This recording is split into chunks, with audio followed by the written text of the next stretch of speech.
For those who have watched Catch Me If You Can, this story will surely be of great interest. Feel free to imagine the protagonist of this story as Leonardo DiCaprio.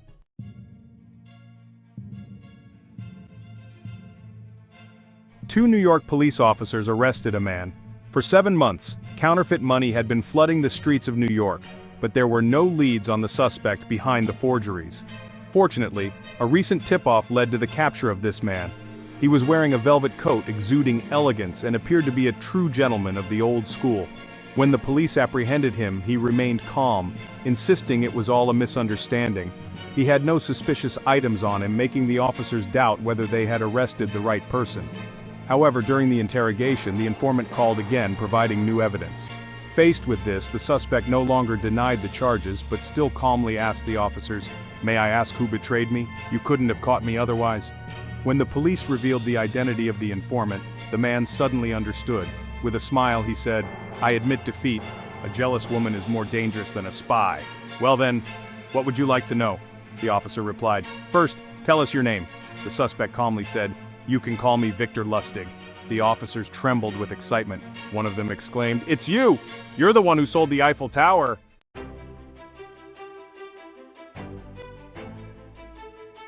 Victor Lustig was born in a rural village in what is now the Czech Republic. As one of the greatest con artists of the 20th century, his real name wasn't actually Victor Lustig. In fact, no one knows his true name. Throughout his life, he used nearly 50 different aliases, and no one could be sure which one was real. After all, a name is just a label. Use whichever one fits. Lustig was born into a wealthy family of landowners. His parents doted on him, and he grew up without ever experiencing hardship. Despite such a happy family environment, young Lustig's path in life was perplexing. Simply put, he had a special talent for turning wonders into disasters. He discovered his talent for lying at an early age, and he took great pleasure in it. As a child, he would deliberately knock over vases and blame the household servants.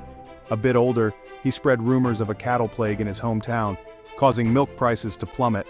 He then seized the opportunity to buy up milk at low prices and made a handsome profit. To Lustig, lying was never a bad thing.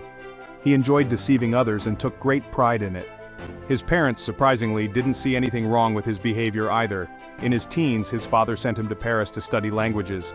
In hindsight, this decision would shape Lustig's future. He was undoubtedly a genius, mastering English, French, Spanish, Italian, and several other languages in a short time. These skills would prove invaluable in his future career. During his years in Paris, Lustig immersed himself in the city's vibrant nightlife and soon realized a broader horizon. People in the big city weren't any harder to deceive than those in the countryside. In fact, their intelligence wasn't much higher.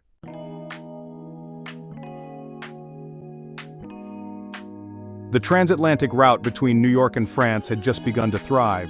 Luxury ocean liners were filled with wealthy elites traveling between the two continents. Seeing so many potential clients, Lustig dressed himself impeccably and bought a first-class ticket for one of these ocean liners. On the ship, passengers saw a charming young man, well-spoken and knowledgeable, with an impressive understanding of European culture. He would often captivate American millionaires with stories he crafted based on real history. Every word hinted that he was a member of the old European aristocracy. In 1909, America was still in its early stages of ascent, and there was a great deal of admiration for Europe. Many American tycoons were eager to establish connections with European aristocrats. At the same time, European nobility looked down on Americans. So when a friendly European nobleman appeared, the American millionaires on board the ship were eager to befriend him. Lustig's popularity was akin to a Wi-Fi hotspot in today's world. Lustig would privately chat with some of these wealthy individuals, subtly hinting that he was involved in certain investments. Naturally, the American millionaires begged Lustig to let them join in. After much pleading, Lustig would reluctantly agree to let them invest a small sum, but sternly warned them to keep it a secret, as his family would never approve of such behavior. Thus, these American big shots kept their mouths tightly shut, not even daring to mention the money they had given Lustig in their sleep. With this tactic, Lustig swindled one group of American millionaires after another on the ship. Most of them believed he was a wealthy European aristocrat, and even those who realized they had been conned didn't dare complain. After all, being allowed to invest was a great honor. How could they possibly complain?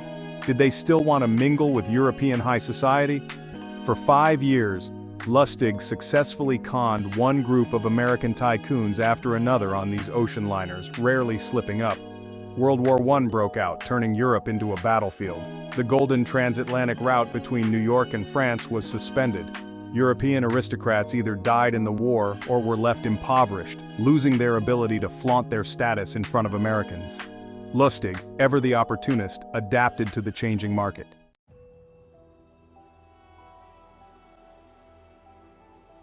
He developed a new, straightforward scam, the Romanian box. The so-called Romanian box was a classic and rather foolish scam. After arriving in the United States following the outbreak of the war, Lustig reinvented himself as a mechanical engineer. In conversations, he would casually mention that he was working on a device based on Romanian craftsmanship. This device, he claimed, could duplicate any paper document, including banknotes. In short, he had unlocked the secret to printing money. This scam may sound ridiculous, but it still exists today, albeit mostly targeting the elderly. However, in the early 20th century, when technological advancements were happening at a rapid pace, even the most outlandish inventions seemed possible. So it wasn't entirely unreasonable that people believed him. Upon hearing about this device, most people were skeptical, but Lustig wouldn't press the issue. Instead, he would change the subject. This only heightened people's curiosity about the mysterious machine. After repeated requests, Lustig would reluctantly agree to demonstrate the device. In front of onlookers, Lustig would place a $100 bill into the Romanian box. According to him, after 6 hours, the machine would produce 2 identical bills. Sure enough, 6 hours later, 2 identical $100 bills would emerge from the box, with even the serial numbers matching perfectly. If anyone doubted the authenticity of the bills, Lustig would take them to a bank to exchange the money, and without fail, both bills would be accepted as genuine. Inevitably, the question would arise, how much is this machine? At this point, Lustig would refuse to sell it, citing reasons like the technology wasn't fully developed or it still needed further research. But eventually, the deal would be made. In the face of greed, buyers would offer an exorbitant price. By now you're probably wondering how this device worked. The Romanian box was actually quite simple. It had a hidden compartment where Lustig would preload 2 bills. When the time came, the bills would drop down seemingly out of nowhere. But how did both bills have the same serial number? At the time, US dollar serial numbers came in 6, 7, or 8 digits. Lustig would find 2 8-digit bills with consecutive serial numbers and scrape off the final digit, leaving 2 7-digit bills that appeared identical. The reason Lustig set the printing time to 6 hours was that he preloaded the machine with 4 pairs of bills. By the time the buyer realized something was wrong, at least 24 hours would have passed, plenty of time for Lustig to make his escape. Initially, Lustig lived quite comfortably by selling Romanian boxes, but he always sought to improve his craft, continually developing new cons on the side. In 1922, Lustig posed as a farmer and successfully swindled a bank out of $10,000. This scam taught him a valuable lesson. While he could outsmart the brains of Wall Street, he couldn't match their power. After defrauding the bank, the entire American financial elite united, pushing law enforcement to issue a nationwide manhunt for Lustig. Both the police and the underworld were after him, forcing him into a life on the run. Realizing he could no longer operate in the United States, Lustig decided to switch locations.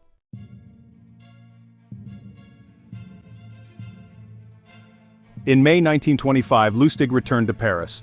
One day, while reading the newspaper, he came across an article stating that the Eiffel Tower was in disrepair and required extensive renovations. However, due to the enormous cost, the government was considering whether to keep the tower at all. After reading the article, Lustig immediately forged a set of fake documents, identifying himself as the deputy minister of the French Postal Service. He then sent official-looking letters to 5 of the largest scrap metal dealers in Paris, inviting them to a meeting at the luxurious Hôtel de Crillon to discuss an important project. A few days later, 5 scrap dealers gathered in the hotel's lavish suite. Lustig, posing as the deputy minister, arrogantly informed them that the French government had decided to dismantle the Eiffel Tower. However, due to concerns about public backlash, the decision had not been made public yet. The tower, weighing a total of 7,400 tons, was to be sold as scrap metal at the going rate. He asked if any of them were interested in submitting a bid, with the highest bidder winning the contract. Now, these scrap dealers weren't easily fooled. After his speech, Lustig arranged for a luxury car to take them to the Eiffel Tower. Using a stolen key, he unlocked the gate and led them up the tower, giving a detailed tour. He accurately described the origins of each part of the tower and its maintenance history, leaving the dealers thoroughly impressed. In truth, Lustig had memorized all the details about the tower in the days leading up to the scam. As for the key, he had hired a pickpocket to steal it and then made a copy. After the tour, the dealers were convinced that Lustig was indeed the deputy minister of the postal service, but Lustig was also carefully observing them, looking for his mark. One dealer, named André Poisson, stood out. Poisson was new to Paris and eager to make a name for himself by pulling off a big deal. He was particularly keen on the Eiffel Tower project. A few days later, the dealers submitted their bids, and Poisson's was the highest. Lustig invited him to the hotel for further discussions. The deal was almost finalized, but the day before the contract was to be signed, Poisson's wife, trusting her instincts, raised concerns. She felt something was off, and insisted that Poisson verify Lustig's identity to confirm he was indeed the deputy minister. When Poisson met Lustig again, he asked a series of tricky questions, such as the legality of selling the tower and the responsibilities of the postal service. Sensing that Poisson was about to back out, Lustig played his trump card. During their conversation, Lustig suddenly frowned and began to complain about how, despite being a deputy minister, his salary was meager. He lamented that he was overseeing such a large project but wasn't getting any personal benefit from it. He hinted that good-hearted people often receive good rewards. Poisson felt a wave of relief wash over him. He had seen this before. Lustig was asking for a bribe. Only a government official would dare ask for a bribe in such a manner. Poisson's doubts vanished, and he handed Lustig 4,000 francs in cash, with the promise of more once the contract was signed. The next day, Poisson transferred 70,000 francs for the scrap metal, thinking he was about to make a name for himself. Of course, he never heard from the postal service again. A few days later, he realized he had been swindled. Lustig, having pocketed the money, promptly fled. The extra bribe had netted him an additional 4,000 francs beyond what he had originally planned, but after fleeing Paris, Lustig didn't go far. Instead, he went to Austria, where he bought newspapers every day to confirm a theory.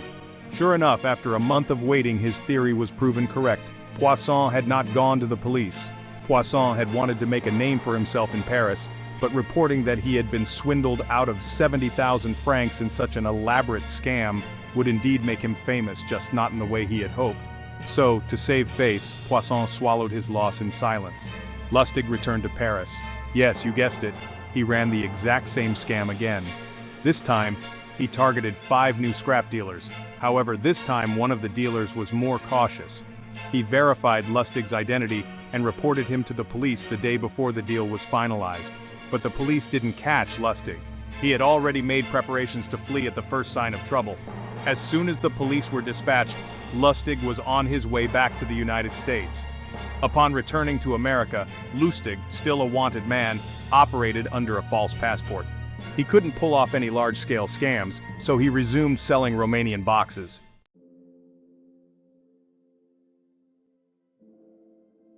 In 1927, Lustig successfully conned another fool. This time, the victim was Sheriff Weringer Miller from a small town in Texas. Miller, a simple-minded, brawny man, spent his life savings, $10,000, to buy one of Lustig's Romanian boxes. He returned home eagerly waiting for the machine to print money. But of course, the box didn't work. In 1927, $10,000 was a huge sum of money, and news of the sheriff's misfortune quickly spread throughout the town. Enraged, Miller grabbed his gun and set out on a quest for revenge. Using his skills as a sheriff, he tracked Lustig across the United States for 8 months. Having already gone bankrupt, Miller lived off the land, enduring harsh conditions as he pursued Lustig. 8 months later, he finally tracked Lustig to Chicago. By this time, Miller was penniless and looked more like a zoo animal than a lawman. One day, while squatting on the street eating lunch, he spotted a familiar figure. Drawing his gun, he rushed over and pressed it against the man's head. "Lustig, you bastard, you ruined me!" Lustig, surprised by the sudden confrontation, showed no fear, only mild astonishment. He asked, "Sheriff Miller, what are you doing in Chicago? Aren't you supposed to be working in Texas?" Miller spent the next 10 minutes cursing Lustig, venting his frustration. He demanded to know why the box had stopped printing money after he got home. Lustig interrupted him with a single question. Wait a minute, did you follow my instructions and turn the right-hand crank exactly 31 times? Miller was taken aback. He vaguely remembered Lustig giving him a complex set of instructions, but in his excitement to get rich, he hadn't paid much attention. Confused, he asked, "Wasn't it enough just to tighten the crank? I didn't know there was a specific number." Hearing this, Lustig relaxed. He assured the sheriff, "As a Frenchman, I swear on my honor the Romanian box works perfectly. But it's a precision instrument and you have to follow the instructions exactly. You must have damaged it by using it incorrectly." Lustig then pulled $10,000 from his bag and handed it to Miller, saying, "I never wanted to sell you the box in the first place. You insisted on buying it. Now that you've broken it, I'll just take it back. Here's your money." Miller, who had been ready to kill Lustig, suddenly felt embarrassed. Lustig's words had disarmed him, and he even began to feel guilty for not following the instructions. Then came the twist. Lustig offered to accompany Miller back to Texas to retrieve the broken box. Miller, overjoyed at getting his money back, agreed. Together they boarded a train bound for Texas. During the journey, Miller asked Lustig a question. $10,000 is no small sum. Do you always carry that much money around? Lustig casually mentioned that he was involved in a major investment project, short-term, high-yield, and very safe. Yes, Lustig was setting up his next con. Back in the small Texas town with Lustig's help, Miller gathered the townspeople and announced that he wasn't a fool after all. He proudly displayed the $10,000 he had recovered and repeatedly assured everyone that Lustig wasn't a con artist. After all, Lustig had plenty of money and had returned the $10,000 without hesitation. He must have already made a fortune from his investments. The sheriff's speech had an unintended consequence. The local tax collector, who overheard the conversation, pulled Lustig and Miller aside and asked about the investment that yielded such high returns. Lustig downplayed the returns, saying they were only average, about 100% in 6 months. However, he emphasized that the project was highly confidential and that the fewer people involved, the more profitable it would be. Miller and the tax collector, having witnessed Lustig's honesty firsthand, believed every word. Desperate to get in on the action, the two men scraped together all their savings, but they could only come up with a little over $20,000. Lustig informed them that this wasn't enough to meet the investment threshold. Encouraged by Lustig, the two men embezzled several $1,000s in public funds, bringing their total to $90,000, which they handed over to Lustig. Before leaving, Lustig reminded them that the project was top secret. If they told anyone, they wouldn't see a penny of the promised returns. Several months later, the two men were arrested for embezzling public funds. But in their minds, the investment was still real, so they kept their mouths shut, refusing to say a word about Lustig. They kept his secret for 7 years, until 1935, when they read in the newspaper that Lustig had been arrested. Only then did they realize they had been conned. Lustig continued to push the boundaries of his criminal career. By this point, he had swindled businessmen, banks, tax collectors, and even a sheriff. Who was left? Who hadn't he conned yet?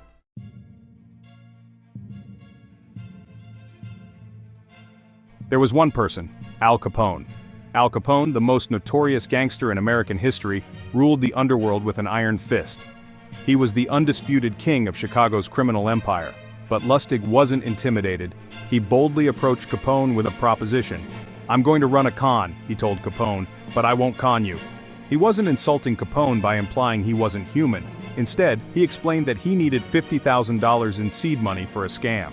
After a while, the money would grow to $80,000. Capone wouldn't have to lift a finger. He could just sit back and collect the profits. Capone, who was used to solving problems with bullets rather than brains, was intrigued. He had spent years sending people to the grave but had never dabbled in financial trickery. Curious, he gave Lustig the $50,000, eager to see what the con artist could pull off. After all, he wasn't worried about Lustig trying to cheat him, unless Lustig wanted to give the coroner a challenge. So what did Lustig do with the $50,000? Absolutely nothing. He locked it in a safe and waited. After some time had passed, Lustig returned to Capone, tears streaming down his face. He confessed that he had failed, losing the entire $50,000. As Capone's men began loading their guns, Lustig continued, "But even though I lost everything, I would never dare let you, Mr. Capone, suffer any losses. I've sold everything I own and scraped together $50,000 to return to you. I hope you'll forgive me and spare my life." Capone, whose emotions had been on a roller coaster, found himself liking Lustig. This kid, he thought, knows not to mess with me. He's an honest guy. Capone laughed and said, "I didn't lose anything. You can go." Lustig, still wearing a pitiful expression, begged Capone for a small handout, saying he had lost everything and didn't even have a place to sleep. He pleaded for a little money to get by, promising he would never forget Capone's generosity. Capone, a hardened gangster with decades of experience, was touched. He laughed heartily and casually handed Lustig $5,000, saying, "You don't have to repay it. Consider it a reward for your honesty." And just like that, with nerves of steel and a masterful understanding of human nature, Lustig walked away with $5,000 from one of the most dangerous men in America, without lifting a finger. In the years that followed, Lustig didn't pull off any major scams. It wasn't because his skills had diminished, but because the Great Depression, 1929 to 1933, had hit America. People were broke, and there were no more easy marks to con.